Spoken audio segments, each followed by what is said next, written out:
Yo me llamo Sergio Galindo y quiero agradecer especialmente a Pepe Ayelo, que hace ya bastantes días me escribió para decirme que se iba a presentar aquí una novela de Gastón Segura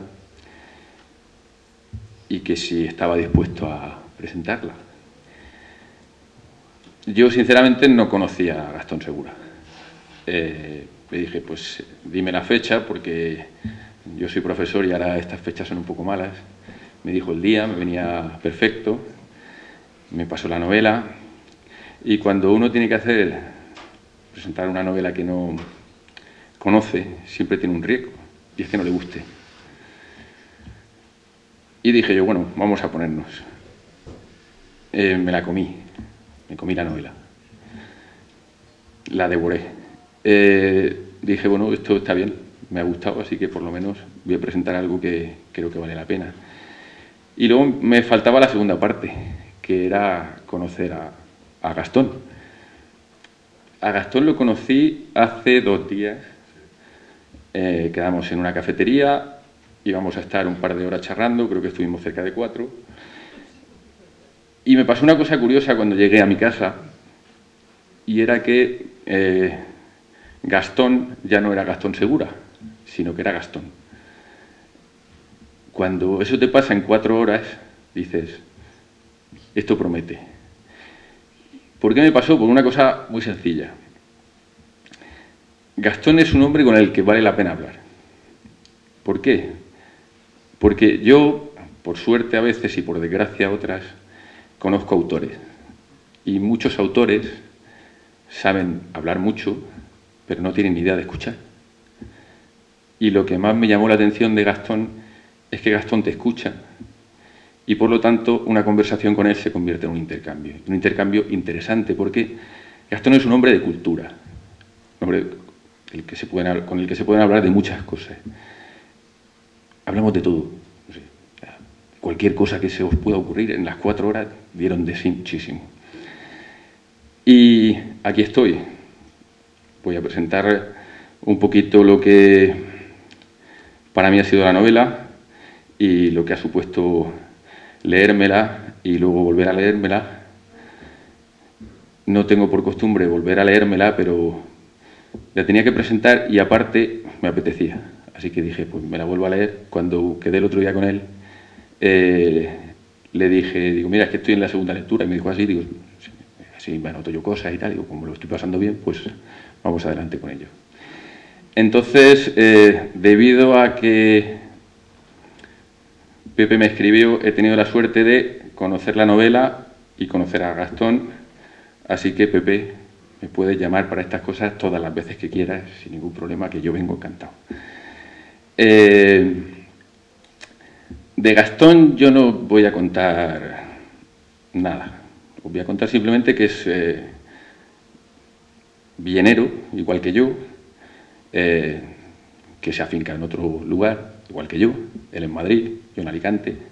Aquí nos hemos encontrado, claro, nos pasan accidentes como quedar en sitios que han cerrado, tenemos que buscar sitios alternativos, nos solemos por aquí frecuentar mucho.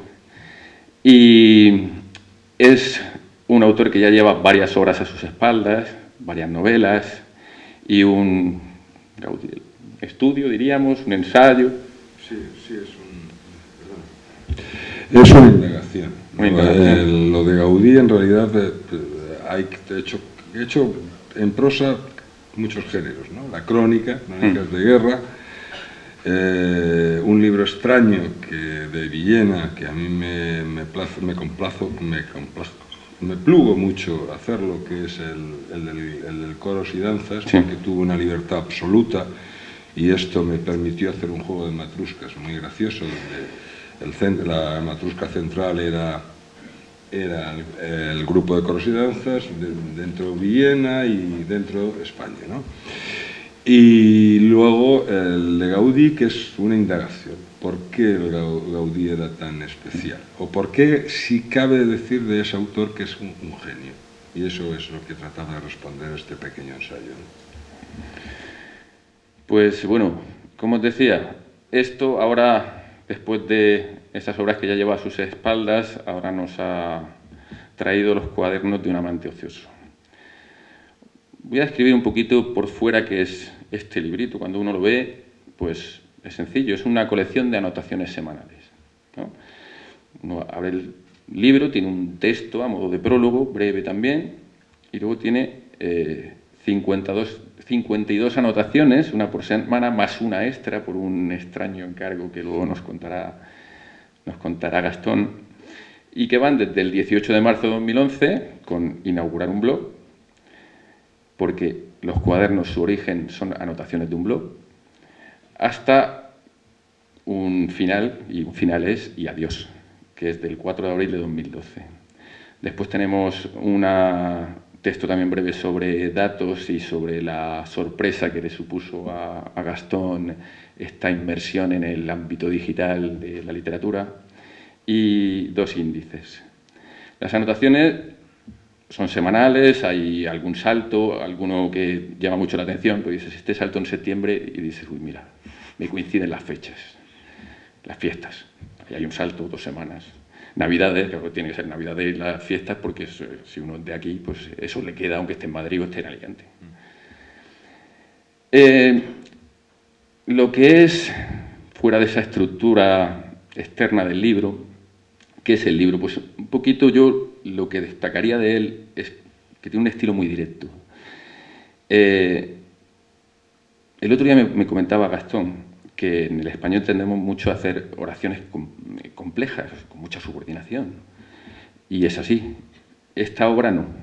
Esta obra tiene oraciones muy directas, es muy rápido, tiene algún coloquialismo, que además siempre son guiños cómplices con el lector, y pinceladas de humor, que es uno de los elementos fundamentales de la obra. Su lenguaje tiene una apariencia absoluta de naturalidad, sobre todo porque además no se escribe en primera persona y nos está dando esa semana alguna anécdota, alguna visión de algo que le ha pasado a este amante ocioso con su amada. Pero es un lenguaje cuidadísimo. Yo estaba leyendo la novela y yo me hacía notas, me subrayo los libros y tal, y me salió una palabra. Creo que es un lenguaje mimado, un lenguaje muy, muy, muy mimado, muy cuidado.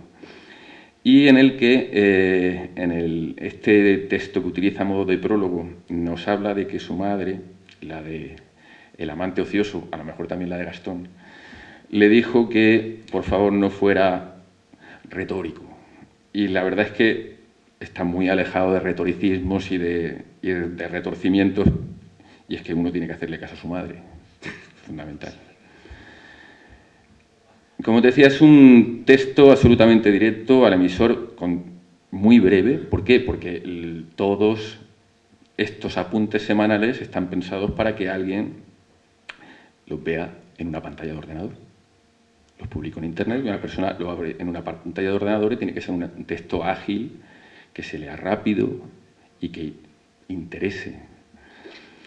Es decir, lo que busca es la inmediatez, porque uno cuando se sienta un ordenador, aunque sea a trabajar y a tirarle muchas horas, siempre busca la inmediatez y la rapidez.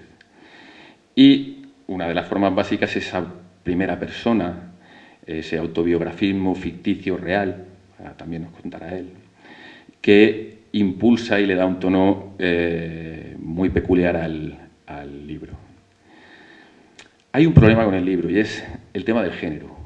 Yo vengo del ámbito de la filología, entonces nosotros siempre estamos cuadriculando las cosas, intentando enmarcarlas, ¿no? ¿Y de qué género es esto, no? Los cuadernos de un amante ocioso realmente son la historia de una pareja, ¿no? Pero contada desde una orilla solo. Es decir, toda esta historia nos la cuenta el chico,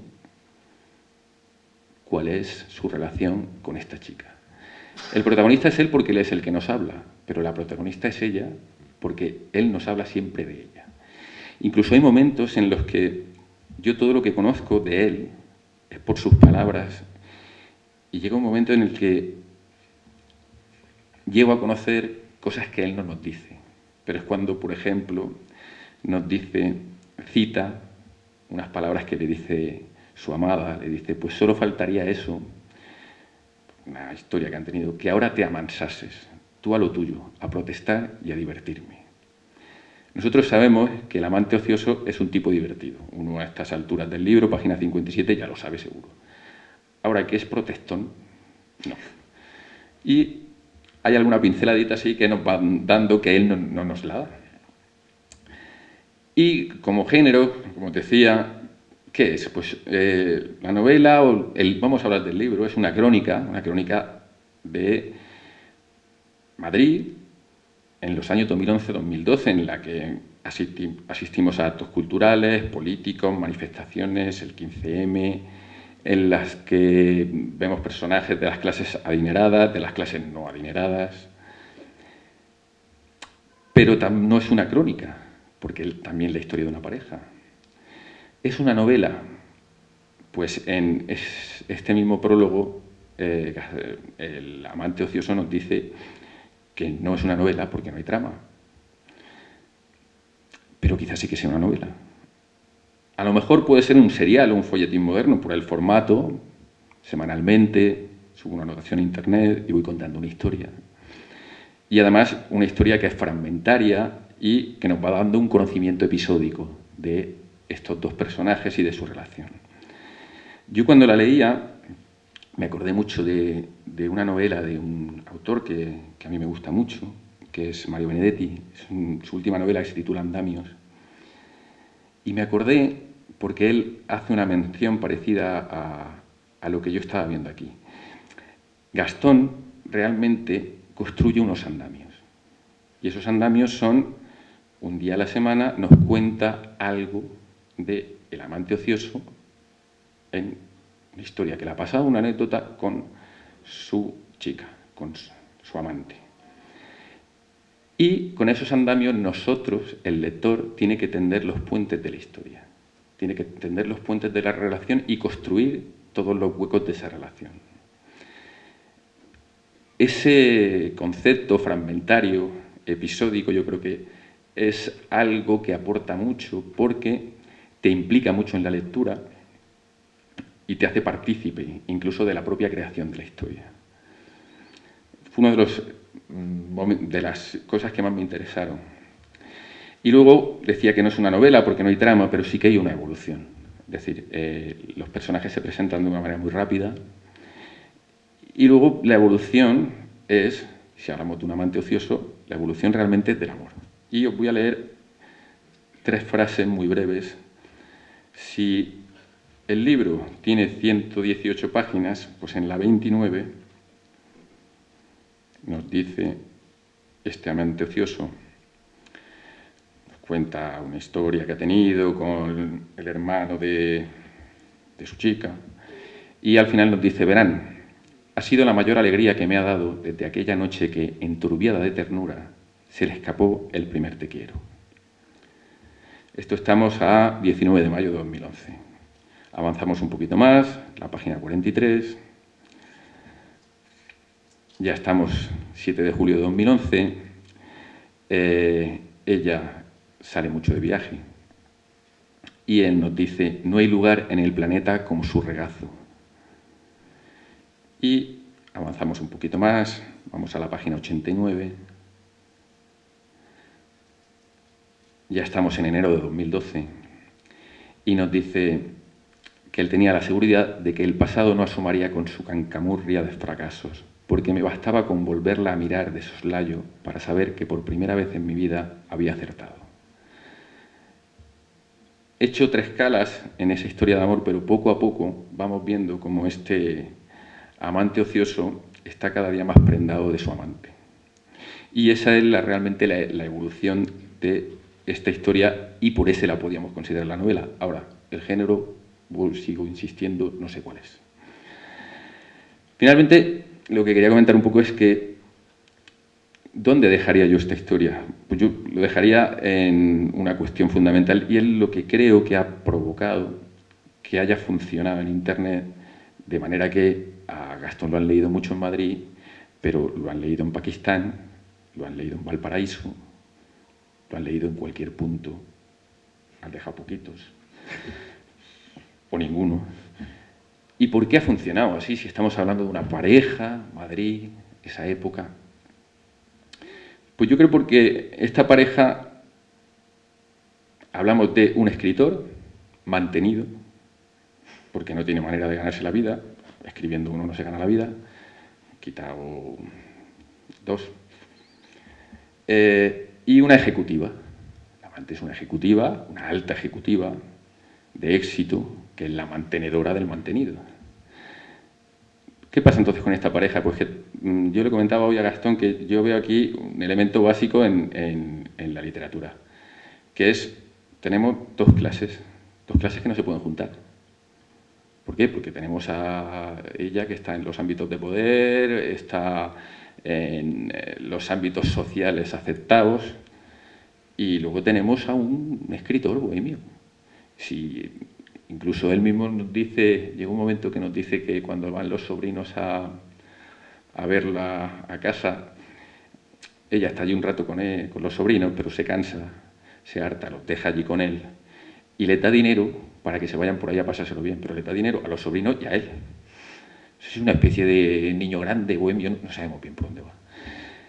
Este elemento de la persona que está en cierta medida en los márgenes de la sociedad con la persona que participa plenamente es un elemento muy tratado y que creo que hace que la obra pueda tener universalidad, es decir, pueda ser disfrutada en cualquier momento, aunque esté muy bien ubicada y de una manera muy clara en el Madrid del 2011-2012. También quería comentar que el amante ocioso nos dice, no, esto es en el prólogo, esto no lo dice Gastón, que Lupe Melgosa le había dicho que si estas anotaciones estaban pensadas también para que las leyeran mujeres, que estuviese entre dos aguas, la chanza y la ternura. Y lo que se descubre, leyendo los cuadernos de un amante ocioso, es que estamos delante de un humor amable. Estamos muy acostumbrados a un humor negro, ácido. No, este es un amor amable. Y amable porque la historia es una historia de amor. No tiene más remedio que ser un humor amable porque además el personaje permanente es esa chica a la que ama el amante ocioso. Y esto me hizo pensar en un autor español que se llama Miguel Miura, el que siempre se ha dicho que utilizaba un humor ternurista. Y me hizo pensar en eso porque Miguel Miura define el humor de una manera que a mí me encaja plenamente en esta obra. Miguel Miura dice que el humor es un vuelo sin pretensiones, que lo único que pretende lo único que persigue es que uno se salga de uno mismo y se contemple desde fuera. De modo que los cuadernos de un amante ocioso, ¿qué diría yo que son? Pues son un divertimento sin pretensiones. ¿Y cuál es el plus que nos da? Es ese plus de la mirada de aquel que se puede salir de uno mismo y contemplar las cosas desde fuera. Estos fueron los dos elementos cuando yo vi a Gastón que le dije, mira, te voy a decir dos cosas. Una, me lo he pasado muy bien. Y otra, este libro es todo lo contrario a lo pretencioso. Yo estoy un poquito cansado de leer cosas pretenciosas. Cuando no estoy obligado a leerlas, las dejo. Otras veces estoy obligado por cuestiones de trabajo y no queda más remedio. Y esto también lo comentaba porque en ese prólogo a mí me parece glorioso. Son 2 paginitas y Gastón nos deja las cosas muy claras. ¿Cuál era el objetivo de los cuadernos de un amante ocioso cuando empezaron a aparecer en Internet? Publicar. No había opciones de publicar, pues a publicar en Internet. Y traigo esto encima de la mesa porque es difícil leer un prólogo tan sumamente honesto. El imprevisto origen de un libro, que se titula así, nos dice en sus 2 páginas lo que nos vamos a encontrar. Si uno se lee esas 2 páginas y luego no le gusta lo que trae la obra, desde luego no la han engañado. Le han dicho absolutamente todo lo que va a encontrar y por dónde se va a manejar si se sumerge en esta obra. Y como ya os he soltado mucho rollo, Ya voy a darle paso a Gastón, pero le voy a dar paso con una idea que llevo yo desde que leí esto. Y es que a Gastón no le gustan las mujeres, le encantan. O sea, es lo siguiente, es una cosa extraordinaria. Pero no solo desde el punto de vista galante, que también, sino la mujer como ser. Es una cosa, o sea, yo leía esto y hoy se lo he dicho antes de venir. Digo, Gastón, es que si a ti no te gustan las mujeres así, tú no puedes escribir esto. Una cosa alucinante. Y entonces esto lo retomo un poco para preguntarle a Gastón a qué público va dirigido. Es que iba dirigido esencialmente a mujeres, ¿no? O sea, que el asunto en aquel momento, si recuerdas, Sergio, y si recuerdan ustedes, y muchas gracias por venir a todos, es que el run general, y sigue siéndolo, y parece que es verdad, el público más fiel lector es la mujer. Entonces, bueno, ante el apuro de no poder publicar o publicar sin una certidumbre y a salto de mata, pues fui instigado por unos amigos a emplear la técnica del blog. Y cuando ya descubrí más o menos, o fijé cómo iba, de qué trataba el blog, que era una cosa no especializada en nada, ni en política, ni en deportes, ni en nada, lo tenía muy claro que iba a ser para mujeres, ¿no? Porque yo digo, bueno, ¿cómo consigo yo un público fijo? Pues las mujeres. Segundo paso, ¿qué le interesaba a las mujeres? Pues, hombre, elegí el tópico. Por tradición histórica, la mujer ha dominado lo íntimo, el ámbito de lo íntimo.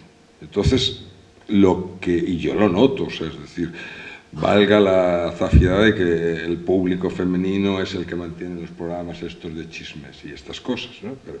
Pero está dirigido a otro público, naturalmente, el blog, porque no hay chisme. O el chisme es toda una historia literaria. Entonces lo que trataba era de contar algo íntimo y lo único apunte era que aquella cosa que me dio Lupe Melgosa tiene que ser humorístico.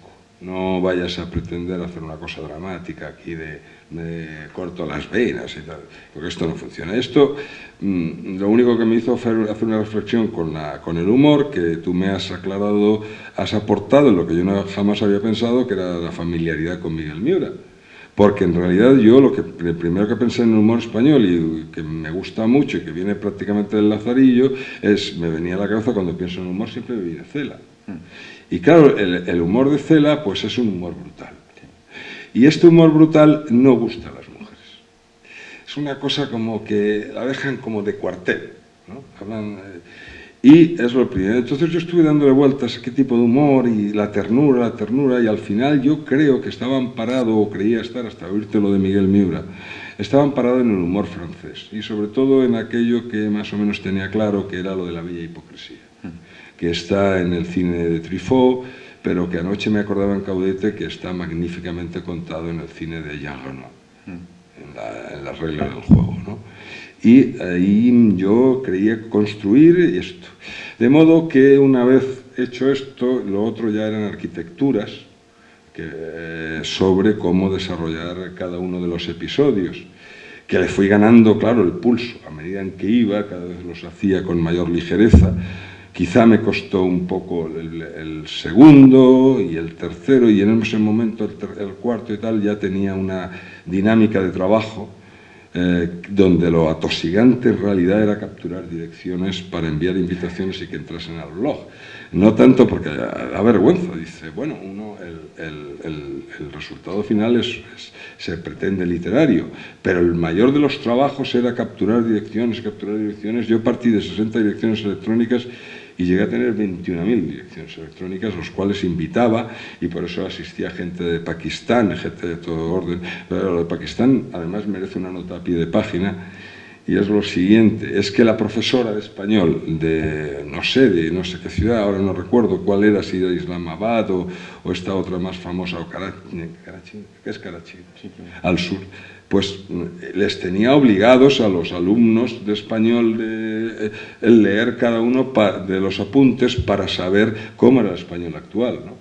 esto te llena de cierta emoción. Habían otras emociones mucho más interesantes, como eran las cartas, los correos que recibía de Hispanoamérica especialmente, ¿no? Porque decía, son personas que jamás te van a conocer o es muy difícil que te conozcan. Y resulta que te decían unas cosas abrumadoras, pero sencillamente abrumadoras. Y bueno, de estas anécdotas, y enardecidamente abrumadoras las mexicanas. Esto sí, no lo puedo soslayar. Yo creo que como todos ustedes, difícilmente ya nos ruborizamos por una procacidad, porque como uno anda a un bar y encuentra y oye esos vocabularios que hay y la menestra de blasfemias consiguiente y todo esto, pues ya no te ruborizas de nada. Pero encontrártelo esto dicho por una señora en términos referentes a la cintura para abajo desde México, me producía una estupefacción.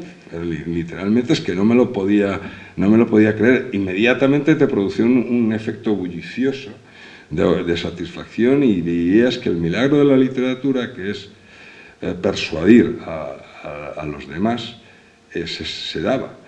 Ya se daba en género máximo en las otras cartas de índole más educada, donde me preguntaban, pretendiendo no solo que yo era el alter ego del amante ocioso, sino que yo estaba contando mi vida íntima, nada más lejos, preguntándome cosas sobre ella, ¿no? Dónde iba a comprarse la ropa y no sé qué. Entonces, bueno, yo salía del paso como podía, ¿no? de todo orden, ¿no? Y bueno, de estas cosas pues era la máxima, pero vaya, de todos los libros que he escrito, y mira que me han dado satisfacciones, porque el que te reconozcan la novela en la Universidad de California es una satisfacción enorme. El que, no siendo arquitecto, pongan el libro de Gaudí en los cursos de doctorado es de la Escuela de Arquitectura, es tremendo. Pero el tener la satisfacción inmediata casi, porque yo esto lo lanzaba el jueves por la noche, el sábado empezaban a venir respuestas semanales preguntándome cosas sobre estos personajes. Era algo milagroso, y entonces dices, bueno, en el fondo esta es la verdadera compensación de la literatura. Por esto solo merece escribir, porque dices, es que te sientes un extraño mago, y ahí tienes que darle un pulso también a la vanidad. Es decir, no te vayas tan alto, porque engatusar a la gente es un ejercicio, es un trabajo, y requiere en fin, toda una trastienda, leer, ensayar. Sí, yo ahí también te quería preguntar un poco qué antecedentes hay, de dónde sale la idea de voy a contar una historia de pareja enfocada desde el hombre, este hombre escritor, esta mujer ejecutiva. ¿De dónde sale esa idea? Y también, sobre todo, si hay un plan previo. Es decir, porque está pensado va a ocurrir tal capítulo en tal momento, la historia va a ir evolucionando hacia un lado, hacia otro. En absoluto. Bueno, el proceso de por qué salen los dos personajes está explicado en el prólogo. O sea, unos amigos vienen a mi casa y me encuentran pues desasistido moralmente, ¿no? Aquí tengo la obra, no la publico. No sé. Entonces ella me sugiere, este matrimonio, ella me sugiere, hombre, lo que tienes que hacer es un blog. Y yo me quedo pálido, ¿no? Porque a mí la tecnología me produce cierto pavor, ¿no? ¿Y qué es eso de un blog? Yo sabía que algunos amigos míos tenían blog y los había visitado y me parecían estruendosos. No es que eran absolutamente desaforados, y además de política y estas cosas que yo veía, hombre, estas cosas que son cívicas y que requieren mesura, la mesura no aparecía por ninguna parte. Y entonces dije, un blog. Entonces, bueno, vale, me convence él, y dice, yo te ayudo a montar la estructura. Bien, y te explico cómo se mete. Bien. Me pongo a ello e inmediatamente hago un proceso de estudio de qué es un blog, y descubro una cosa, que eso, en los blogs que yo descubrí de política eran totalmente enardecidos, fueran del punto en que fuese, y eso me parecía que no me iba a ganar ningún lector, sino que lo único que iba a conseguir es tener a la clac partida, y eso no era el propósito para poder publicar alguna obra y darme a conocer. Después miré el resto de blogs y eran todos sumamente especializados, o sea, los que hablaban para cine hablaban de cine, los que hablaban de de animalitos o de plantas, hablaban de animalitos y de plantas para el que sabía, y los de literatura estaban los de cotilleos literarios, que a quien habían movido en la dirección de una editorial, o que fulanito la ha plagiado tal página menganito, y cosas, bueno, chismes de este orden, ¿no?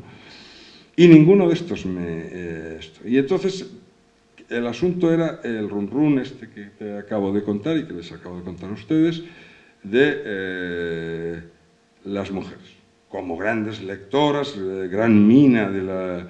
Bueno, pues hay que hacer el mundo de la intimidad, eso lo tenía claro. El cómo ya es un proceso que nace a partir de la primer apunte, yo hago el primer apunte, concurre la opinión de mi madre cuando ve lo de Bach, lo de José Luis Tellez, que es amigo mío, y lo de Javier Cray, dice, y lo de Gregorio Samsa, y dice, estos nombres, esto, en fin, una cosa que sea más llevadera, más, que lo entendamos todos, para entendernos, ¿no? Entre tanto, Lupe me dice, oye, mira, si quieres esto de las mujeres, te lo haces así con retintín, ¿no? Lo que tienes que hacer es una cosa que sea graciosa pero tierna. Muy bien. Y hago 2 o 3 anotaciones y luego viene el apunte capital para estructura, que se convierte en un libro, que es Octavio Collis, que yo seguramente lo iba pensando como un toro, sin pensar, iba hacia allá. Que me dice una tarde, mira, lo que tienes que hacer es un serial, porque esto es un blog feminista estupendo y tal y cual. Se iba creciendo. Bueno, yo cuelgo el teléfono y me quedo pensando, y lo que me venía en el serial de género literario, ya lo sabes, Sergio, ya lo saben ustedes, es el folletín clásico. Y el folletín clásico de ninguna manera podía casarse con el mundo digital. En primer lugar porque me obligaba a una pretensión imposible, que es que las personas te sigan semana a semana. Eso en este mundo que vivimos es absolutamente imposible. Entonces tenía que hacer un serial, y estuve dándole vueltas, de forma que una persona se pudiera saltar 2 o 3 apuntes, pues por razones de trabajo, por razones de lo que fuera, familiares, y no se diese de baja. Si tú haces un serial, un lector se salta un capítulo clave, además en el mundo digital tiene que ir para abajo con el ratón, le estás buscando problemas. Y yo no quería problemas, lo que quería era tener muchos lectores. Y vaya, me siento por allí, por casa, y se me ocurre la brillante idea que me vienen a la mente